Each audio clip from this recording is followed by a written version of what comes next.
नमस्कार, मैं हूं आपके साथ सुनील बॉबी और आप शिक्षा विभाग की खास खबरें देख रहे हैं। अब बिहार के नियोजित शिक्षकों का राज्यकर्मी का दर्जा पाने का रास्ता अब साफ हो गया, यानी राज्यकर्मी बनने का रास्ता बिल्कुल साफ हो गया है।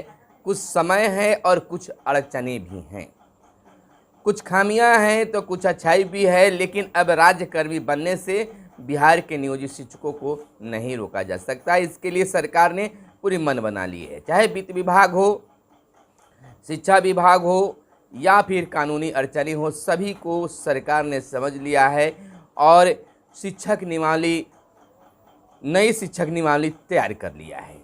बिहार विद्यालय विशिष्ट शिक्षक नियमावली 2023 तैयार कर लिया गया है, जिसका प्रारूप जो है सार्वजनिक किया गया है और राय विचार मांगा गया है कि इसमें क्या सुधार की ज़रूरत है। सुधार के लिए राय मांगी गई है और राय जो है 1 सप्ताह यानी 1 हफ्ते के अंदर वेबसाइट पर के माध्यम से या किसी भी माध्यम से शिक्षकों या अन्य लोगों को भी देना ही देना है। अगर वह संशोधन लायक रहेगा तो होगा। तो अब ये खुशखबरी है बिहार के नियोजित शिक्षकों के लिए कि राज्यकर्मी अब बिहार के नियोजित शिक्षक होंगे, जो लंबे अरसे से 18 सालों से राज्यकर्मी का मांग सरकार से किया जा रहा था। चुनावी वर्ष है और मिलना भी तय था। उसके अनुरूप जो शिक्षक लगातार हो रहा था कि मिलेगा। मैंने भी अपने वीडियो के माध्यम से यह कहा था कि दशहरा से पहले नियोजित शिक्षकों को सौगात मिलेगी, खुशखबरी मिलेगी। खुशखबरी आपके बीच में है और नियमावली का जो प्रारूप है उसे सार्वजनिक कर दिया गया है, प्रेस में दे दिया गया है, वेबसाइट पर लॉन्च कर दिया गया है, वेबसाइट पर अंकित कर दिया गया है। अब हम आपको बता दें कि राज्यकर्मी का बनने का रास्ता तो साफ हुआ है। अब शिक्षा विभाग के द्वारा एक खास परीक्षा ली जाएगी जिसका नाम होगा सक्षमता परीक्षा। बिहार के नियोजित शिक्षक दस्ता परीक्षा भी दे चुके हैं, पात्रता परीक्षा भी दे चुके हैं। अब एक और परीक्षा जिसका नाम हो गया है, नया नाम हो गया सक्षमता परीक्षा। इसमें बिहार के नियोजित शिक्षक बैठेंगे, पास करेंगे तो राज्यकर्मी हो जाएंगे। यह परीक्षा अगर एक बार में पास करते हैं तो एक बार में ही राज्यकर्मी का मिल जाएगा। मौका शिक्षकों को 3 बार मिलेगा, लेकिन सबसे खराब पहलू यह है कि अगर शिक्षक तीनों बार में पास नहीं करते हैं, फेल करते हैं, तो उनकी सेवा समाप्त हो जाएगी। यह बड़ा दुखद लाइन है, इसमें संशोधन की ज़रूरत है। और कहाँ पर आपको अपना विचार देना है, इसको भी हम इस वीडियो के अंत तक बताएंगे। नियमावली के तहत वेतन तय कर दिया गया है और सक्षमता परीक्षा राज्यकर्मी बनने के लिए शर्त रखी गई है। 3 बार में पास नहीं करने वाले का सेवा समाप्त कर दिया जाएगा। सरकार द्वारा चयनित एजेंसी के माध्यम से शिक्षा विभाग के द्वारा सक्षमता परीक्षा ली जाएगी। 1 हफ्ते के अंदर सुझाव देना है। 1 साल के अंदर परीक्षा आयोजित करने की बातें भी की गई है। अब बता दें कि अगर आप सक्षमता परीक्षा पास कर जाते हैं, राज्यकर्मी बन जाते हैं, तो क्या कुछ मिलेगा, कितना वेतन होगा, क्या क्या लाभ मिलेंगे, इस पर भी चर्चा कर दें। जैसा कि आप जानते हैं कि बिहार शिक्षक संगठन के परिवर्तनकारी प्रारंभिक शिक्षक संघ के प्रदेश अध्यक्ष बंशीधर बरजवासी ने यह दावा किया था कि शिक्षकों को खुशखबरी मिलेगी दशहरा से पूर्व। हालांकि देखिए बहुत जल्द मिल गया है और यह जो प्रारूप तैयार किया गया है, सुझाव लेने के बाद इसे कैबिनेट में पास भी कर दिया जाएगा। नियमावली बनकर तैयार है, संशोधन के बाद उसको सार्वजनिक कर दिया जाएगा। अभी नियमावली को लागू नहीं किया गया है, उसका प्रारूप दिया गया है कि इसमें शिक्षकों का या अन्य लोगों का क्या कहना है।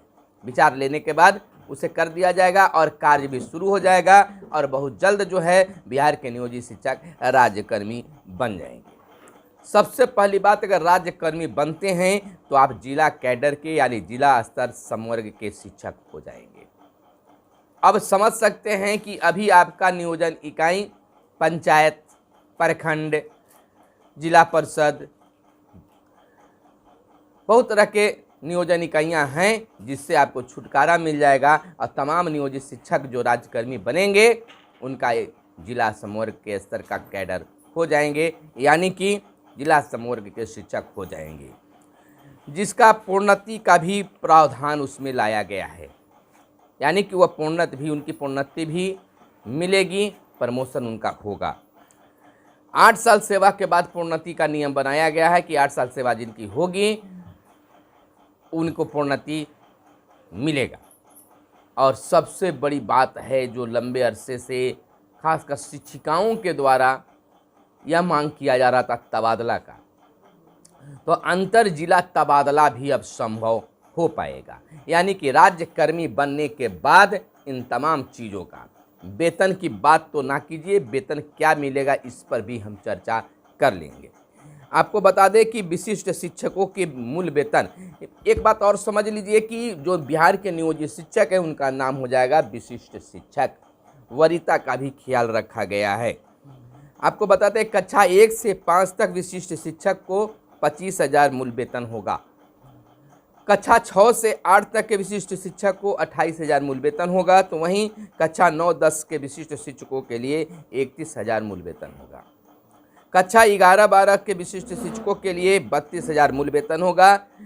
अब भत्तों में राज्य सरकार की प्रचलित दरों के अनुसार महंगाई भत्ता भी इंक्लूड होगा, जुड़ेगा, मकान किराया भत्ता भी होगा, चिकित्सा भत्ता भी उसमें जुड़ेगा, शहरी परिवहन भत्ता भी शामिल इसमें होंगे।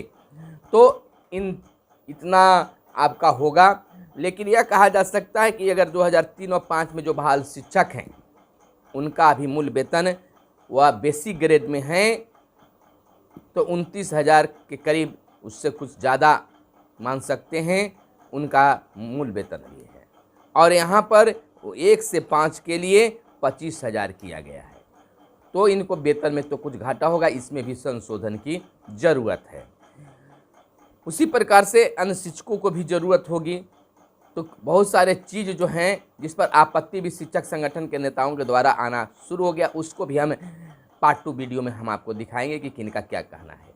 तो दोस्तों, अब जो आपकी मांगे थी, आपके लिए जो खुशखबरी थी राज्यकर्मी, तो अब राज्यकर्मी का दर्जा पाने का रास्ता बिल्कुल साफ हो गया है। अब आप बहुत जल्द ही परीक्षा पास कीजिएगा, राज्यकर्मी बन जाइएगा और तमाम लाभों से आपको संपूर्ण कर दिया जाएगा।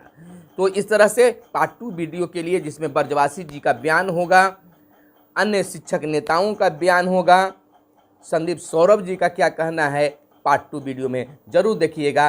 तो शिक्षक एक तरफ जहां खुशी मना रहे हैं तो दूसरी ओर इसका विरोध भी करना शुरू कर चुके हैं। तो बिहार के नियोजित शिक्षक अब राज्यकर्मी होंगे। चलिए, वीडियो पसंद आया हो तो लाइक जरूर कीजिएगा, कमेंट करके बताइए कि क्या यह नई शिक्षक नियमावली जो बनी है, यानी कि कहने का तात्पर्य है कि बिहार विद्यालय विशिष्ट शिक्षक नियमावली 2023 का जो प्रारूप आया है, सार्वजनिक हुआ है, उसमें किन किन चीज़ों की ज़रूरत है, ताकि यह बात सरकार तक हम भी पहुंचाएं, इसके लिए आप कमेंट करके ज़रूर बताइएगा। चलते चलते एक चीज़ और हम आपको बता दें कि कहां पर आपको अपना विचार देनी है। आपको बता दें कि माध्यमिक शिक्षा निदेशक के ईमेल आईडी directors.education@gmail.com पर अपना आप विचार दे सकते हैं, यानी कि सुझाव दे सकते हैं। तो इन तमाम चीज़ों के साथ में आप कह सकते हैं कि अब राज्यकर्मी आप बन जाइएगा। 8 साल की सेवा के बाद मिलेगी प्रोन्नति और तबादला का भी लाभ मिलेगा। विशिष्ट शिक्षक बनने के लिए नियोजित शिक्षकों को पास करनी अब जरूरी होगी। सक्षमता परीक्षा 1 साल के अंदर आयोजित की जाएगी। 1 साल के अंदर जो है यह परीक्षा आयोजित की जाएगी। लेकिन पेच यहाँ पर यह भी है कि फिर लोकसभा चुनाव भी आएगा। अगर नियम बन जाते हैं तो कोई दिक्कत नहीं है, पास कर दिया जाता है तो कोई दिक्कत नहीं है। लेकिन शिक्षकों की मांग थी और सरकार का वादा था कि शिक्षकों को बिना परीक्षा लिए राज्यकर्मी का दर्जा मिलेगा, या मांग था कि राज्यकर्मी मिलना चाहिए बिना परीक्षा के। अब यहाँ पर दोस्तों जिनकी सर्विस बची हुई है, सेवा बची हुई है, तो कोई बड़ी बात नहीं है, परीक्षा दे देंगे, पास भी कर जाएंगे। लेकिन जिनका 6 महीना, साल भर, 2 साल, 4 साल बच रहे हैं, उनके लिए पेचीदा होगा। तो इसका भी सरकार को ख्याल रखना चाहिए। बार बार शिक्षकों से परीक्षा लेकर उनको किसी चीज़ का लाभ देना, यह बिल्कुल बात गलत शिक्षकों की ओर से आ रहा है। तो इन चीज़ों के शिक्षक जरूर विरोध करेंगे, ऐसा हमें सोशल मीडिया पर आ रहे बयानों से पता चल रहा है कि सबसे पहला विरोध परीक्षा की होगी, दूसरा वेतन का होगा। इसी तरह से और बहुत चीज़ त्रुटि है जिसमें वरीयता को भी क्लियर नहीं किया गया है। वरीयता को भी लेकर भी यहाँ पर विरोध होंगे। ये जो बीपीएससी से शिक्षक होंगे वो हमसे जूनियर होंगे या हमसे सीनियर होंगे। सरकार को नियमावली में इस चीज़ को भी क्लियर करना होगा। तो फिर मिलते हैं अगले वीडियो में, तब तक के लिए इजाज़त चाहिए। धन्यवाद। जय हिंद, जय भारत, वंदे मातरम।